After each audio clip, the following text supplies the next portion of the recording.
హైదరాబాద్లోని అతి పురాతనమైన సెయింట్ జార్జెస్ గ్రామర్ స్కూల్ 190 సంవత్సరాల వేడుకలు నిర్వహిస్తున్నట్లుగా విద్యా సంస్థల స్పెషల్ ఆఫీసర్ సత్యానందం తెలిపారు. అబిడ్స్లోని సెయింట్ జార్జెస్ గ్రామర్ స్కూల్ ఆవరణలో పాఠశాలల ప్రిన్సిపల్స్తో కలిసి ఆయన మాట్లాడారు.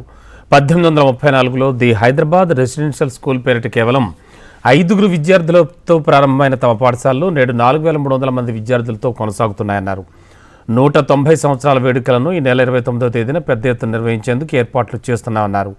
పాఠశాలల విద్యార్థులతో పాటు పూర్వ విద్యార్థులు సైతం వేడుకల్లో పాల్గొంటారని ఆయన వివరించారు.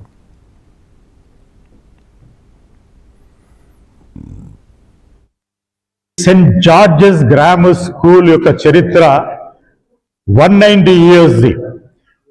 1834లో స్థాపించబడి బ్రిటిష్ వారి ద్వారా ఇది స్థాపించబడి అప్పుడు బ్రిటిషర్స్ ఉన్నప్పుడు వారి యొక్క పిల్లల కొరకు విద్యా బోధన కొరకు స్థాపించబడింది. దాని తర్వాత నిజాం పరిపాలనలో ఉన్నటువంటి పరిపాలకుల చిల్డ్రన్ కూడా ఇక్కడ చదివినారు. దాని తర్వాత church of south India trust association వారికి ఇది అప్పజెప్పబడింది. దాని ద్వారా ఇప్పుడు సిఎస్ఐ మెదక్ డయాసిస్ ఆధ్వర్యంలో ఈ సంస్థ నడుస్తూ ఉంది.